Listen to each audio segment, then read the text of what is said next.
This is the English service of Radio Algeria International. It's time for the news. The President of the Republic, Abdelmajid Tebboune, has said that the North Constantine offensive and the holding of Sumam Congress are immortalized in the history of the glorious Liberation Revolution. Lebanese political and economic figures have hailed the decision of the President of the Republic, Abdelmajid Tebboune, to immediately supply Lebanon with fuel to operate the power plants. Namibia has condemned France's support for the autonomy plan, part of Morocco's alleged sovereignty over Western Sahara, stressing that this decision constitutes a blatant disregard for the principle of international law. On the occasion of the World Humanitarian Day, the UN Secretary-General Antonio Guterres has called for an end to attacks on humanitarians and in all civilians. Those were the major developments. Now the full news edition. Good afternoon. The President of the Republic, Abdelmajid Tebboune, has said that the North Constantine offensive and the holding of the Sumam Congress are immortalized in the history of the glorious Liberation Revolution. In his message on the occasion of the double anniversary of the North Constantine offensive and the holding of the Sumam Congress, the President of the Republic recalled that these two events were immortalized in the history of the glorious Liberation Revolution. He affirmed that the North Constantine offensive taught a lesson to a colonial army that was betting on suffocating the People's Revolution, praising on the same occasion the great sacrifices of the martyrs who gave the revolution a boost that uplifted the spirit of the National Liberation Army.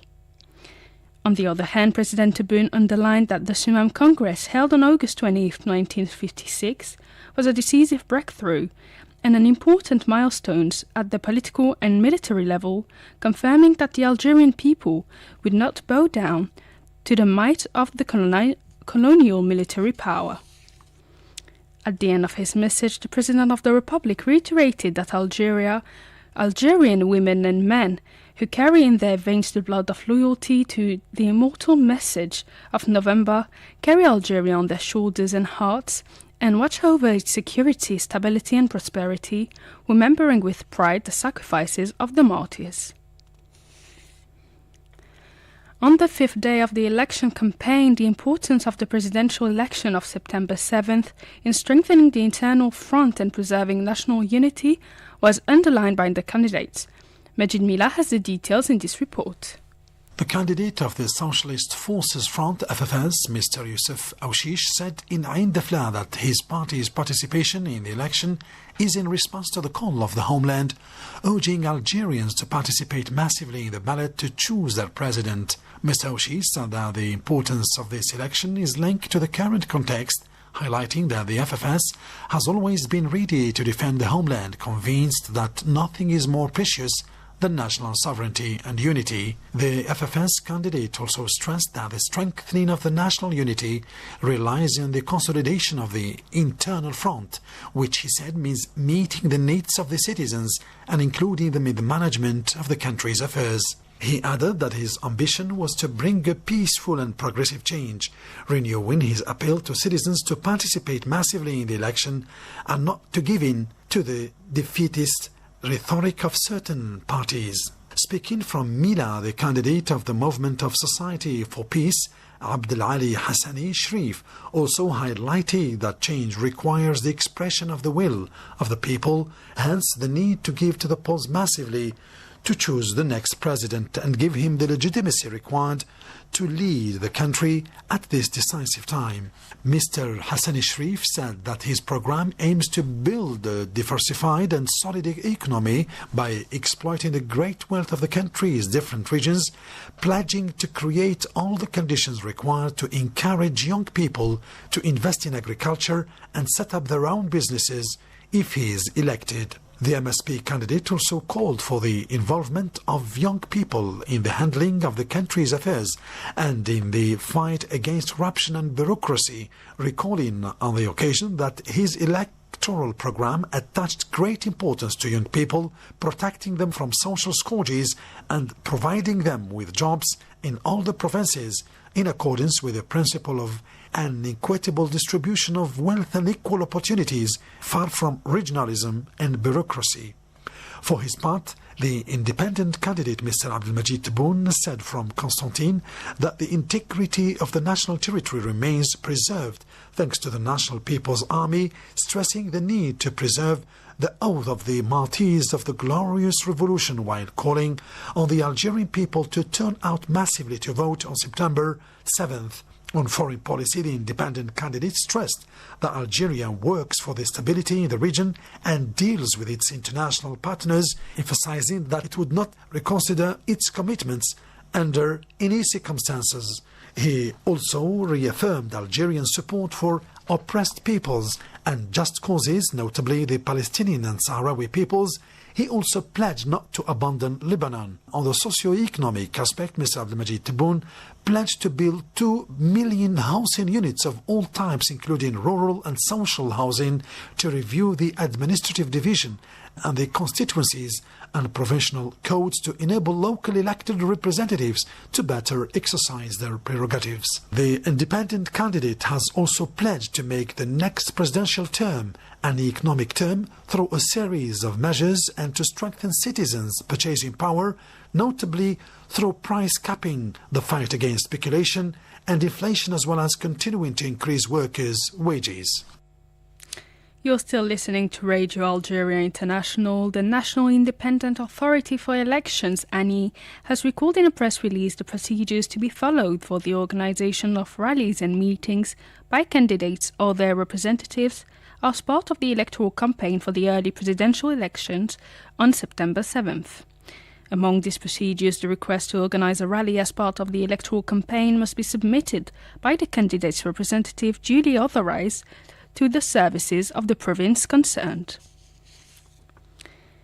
Lebanese political and economic figures have hailed the decision of the President of the Republic, Abdelmajid Tebboune, to immediately supply Lebanon with fuel to operate the power plants.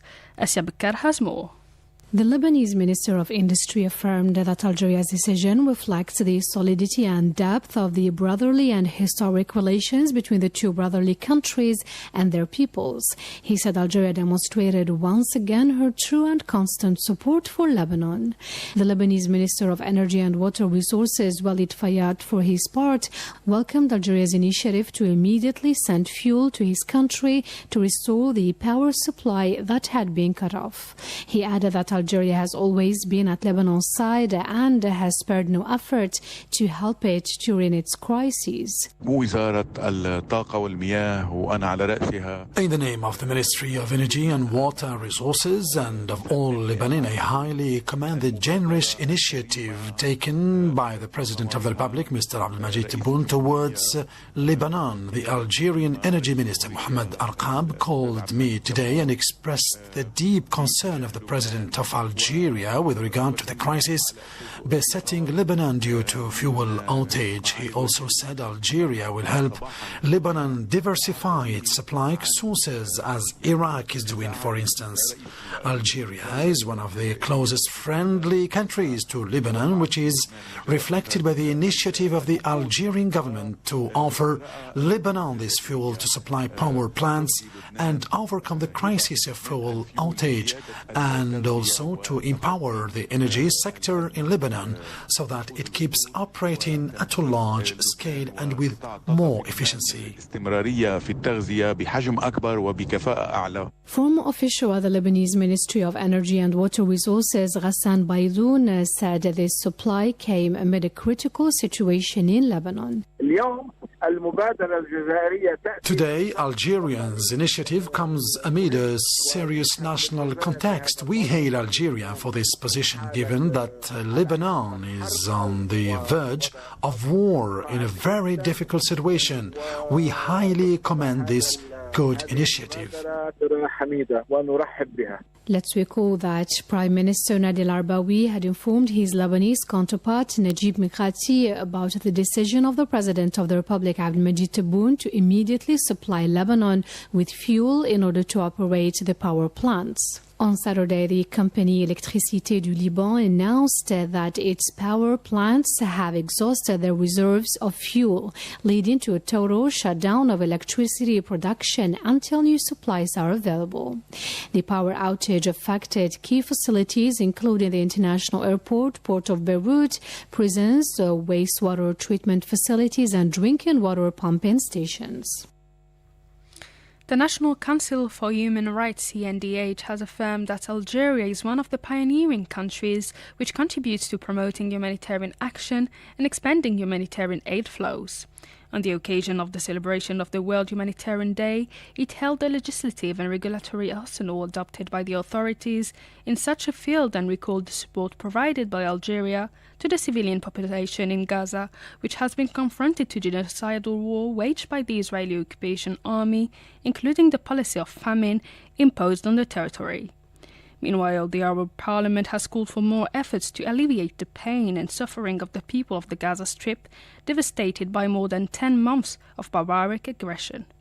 The Speaker of the Arab Parliament, Adel bin Abdulrahman al-Asumi, stressed that humanitarian action was a pillar of supporting the security and stability of societies and achieving sustainable development because of its high humanitarian value.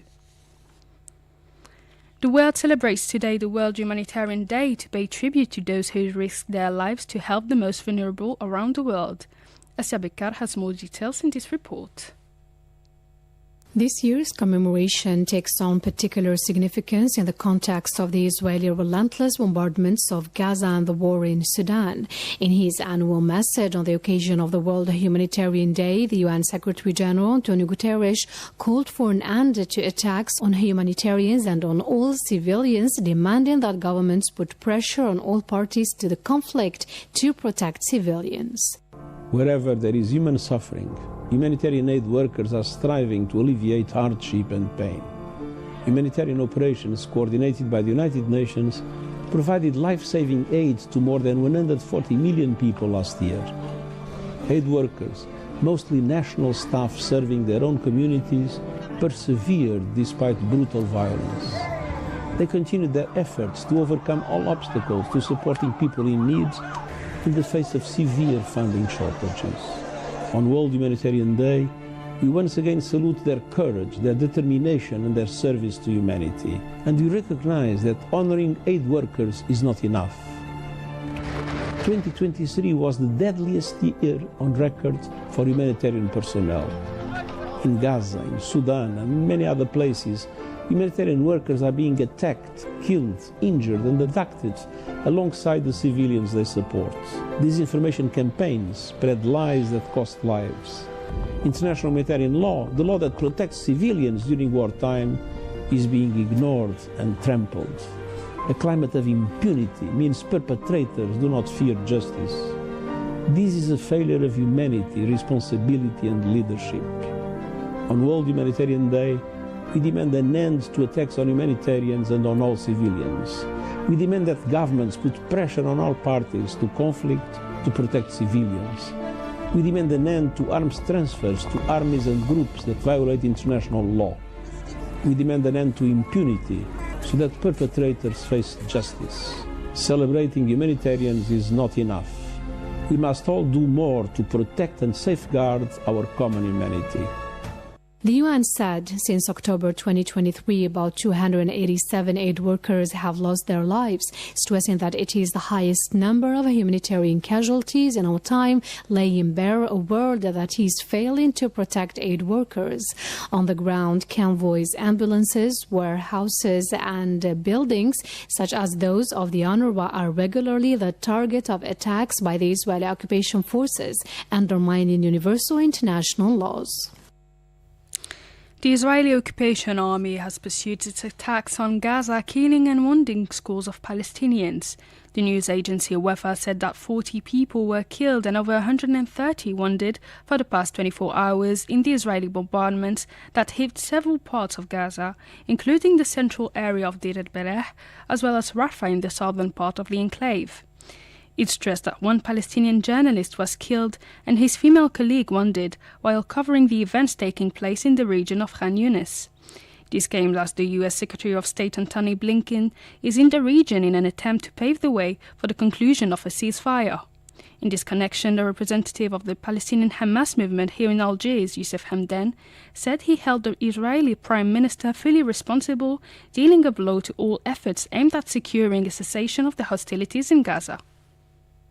نحن في حركة حماس حملنا الإدارة الأمريكية. Our resistance movement holds the U.S. administration accountable for this political maneuver to mislead the public opinion. We hold Netanyahu fully responsible for leading a blow to the efforts made by the mediators and for hampering the conclusion of a ceasefire agreement with contempt to the lives of the detainees who are facing the same danger our Palestinian people is exposed to as a result of Israeli continued aggression and its systematic targeting of all sorts of life in the Gaza Strip. We reiterate our commitment to what was agreed on July 2nd on the basis of the Biden's declaration and the United Nations Security Council resolution calling on the mediators to assume their responsibilities and to force the occupier to implement what was agreed on. Earlier, the U.S. Secretary of State urged all the parties to pull efforts in order to keep the negotiating process on track, underlining that it was a decisive moment for the negotiators to reach a ceasefire agreement. And now, Namibia has condemned France's support for the autonomy plan as part of Morocco's alleged sovereignty over Western Sahara, stressing that this decision constitutes a blatant disregard for the principle of international law, notably the right to self-determination. In a statement, the government of the Republic of Namibia said it was deeply concerned and disappointed by the recent decision taken by the French government to endorse the alleged Moroccan sovereignty over Western Sahara. Namibia condemned in its strongest terms the continued occupation of Western Sahara by Morocco, recalling that the question of Western Sahara remains a question of decolonization and cannot be subject to a bilateral agreement that does not respect the United Nations process. Namibia further asserts that the position adopted by the current French government undermines the decades-long efforts of the United Nations to find a lasting, peaceful and just solution to the question of Western Sahara. That's it for today's news bulletin. I invite you now to listen to a special cultural program. Stay tuned on Radio Algeria International.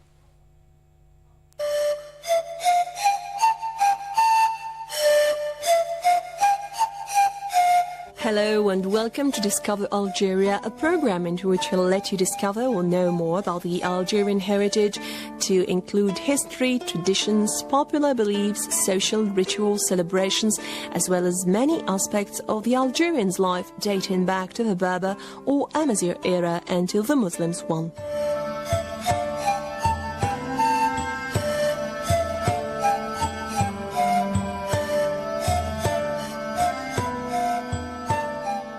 Today, I'll introduce you a major figure of Algerian Numidian period, that is Juba II of Numidia. It is also called Luba in Latin. He was a king of Numidia and then later moved to Mauritania. His first wife was Cleopatra Selene.